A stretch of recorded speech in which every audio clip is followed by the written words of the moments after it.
The importance of a COP in Brazil in 2025 is so great that we need to think about what is the symbolism of having a COP in Brazil again, the place where all the Rio conventions, the environmental conventions were born back in 1992. This time in the Amazon, which is such an important element for our ecosystem management in the world, for water, for all the biodiversity restoration, and also for as carbon sinks. So there are so many layers of this symbolism that it's very important. We also have an important legacy of diplomatic capacity coming from Brazil and our diplomatic bodies. So this is all coming together in a moment where we need to strengthen multilateralism. This is one of the key outcomes and one of the key objectives of COP30, in a moment where we see that there is a demand or a challenge to actually have countries putting forward their NDCs, one of their key contributions to the Paris Agreement and to COP30. If I had to reinforce some of the key elements for this COP in particular, I would say that 5 topics are likely to be high in the agenda. One is finance. So as you know, we left COP29 with this mandate to bring forward a roadmap to 1.3 trillion. Alongside with the COP29 presidency, we are preparing this report and we are going to submit this to the world and to parties just before the COP. We are expecting to discuss the NDCs and the synthesis report, which the UNFCCC will present just before the COP. What does that mean? We are going to assess where is the world in terms of tackling the climate crisis. Where is the commitments? How the mitigation commitments are actually short or not into meeting the targets of keeping the global temperature below 2 degrees and striving to get below 1.5. So this all will be part of the agenda. Other aspects that we are expecting are, for instance, adaptation. As you know, impacts of climate change are happening everywhere, every day. And this COP is one of the key elements of the negotiation agenda is the adaptation indicators, what we call the GGA. The last point, but not least, is forests and conservation. So Brazil, along with several countries, are putting forward the TFFF, which is an innovative mechanism to conserve forests.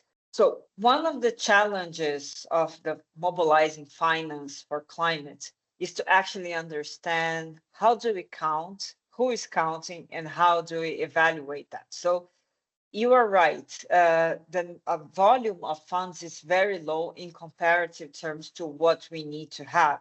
In the end of the day, if you look at the Paris Agreement, the ultimate goal is to align all financial resources with climate mitigation and climate adaptation.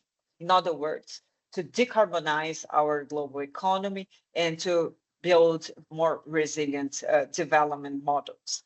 So in the end of the day, 100% of the finance resources should be climate aligned.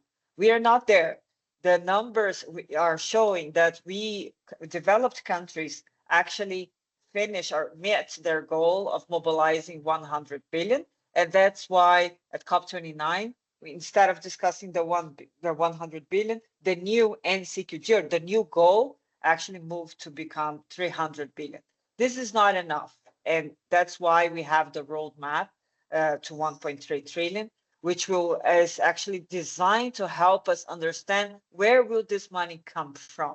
Who is needed? Who needs to mobilize which amounts of resources? Which kinds of instruments? It's not just about the amount of resources. We need to also discuss the quality of those resources or the suitability of different financial resources to fund different solutions. When we look at the renewables expansion, you don't need any more public funds to expand renewables. It's pretty much taken care of by the private sector.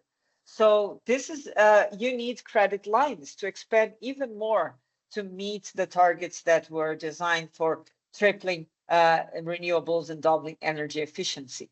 So different resources will have different roles to play.